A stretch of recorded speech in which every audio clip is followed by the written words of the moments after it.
ça qui est intéressant, c'est que comment être sûr que c'est moi qui parle de moi-même, comment être sûr que Big Data Jihad n'est pas qu'une autobiographie déguisée. Bon, ce qu'il faut savoir, c'est que j'ai embauché un nègre de Casablanca pour écrire mon histoire sous forme de roman, parce que je trouve que les gens sont superficiels, ils voudront beaucoup plus apprendre des choses qui sont de l'ordre de la fiction, qui ne leur rappellent pas le désarroi moderne, comment j'ai cassé Internet pour les sauver, parce que les gens en fait ne veulent pas être sauvés. Et je trouve intéressant en fait un peu d'arnaquer son monde en fait. C'est assez amusant. Et puis en fait de toutes les manières, il faut continuer la mystification. Après me croire, est-ce que c'est moi, c'est pas moi, je pense que ça participe aussi au mystère.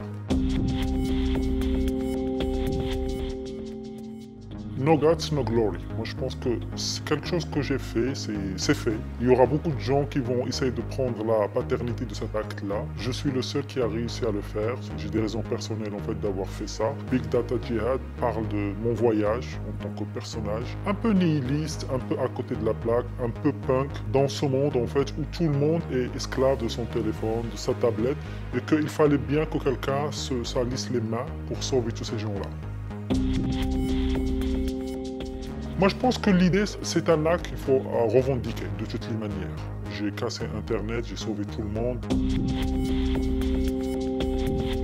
La plupart des gens pensent que ça va reprendre comme en 40, sauf que c'est trop tard. Je pense qu'intellectuellement et même humainement, les gens ils sont passés à une autre étape de leur évolution. Nous tous, en fait, on était en train de devenir les esclaves des réseaux, on était en train de vivre de plus en plus sur nos téléphones, dans la caverne quelque part, et qu'il fallait vraiment en fait venir casser ça et proposer autre chose. Moi je suis pas quelqu'un d'oréa qui va dire oui c'était mieux avant, il faut une troisième voie ailleurs.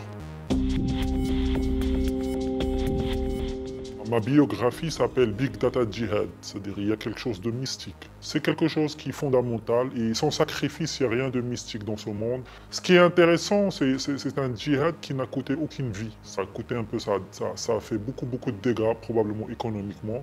Ça a un petit peu poussé les gens à s'ennuyer un peu plus, à chercher à lire des livres, à avoir d'autres activités en dehors de prendre son téléphone.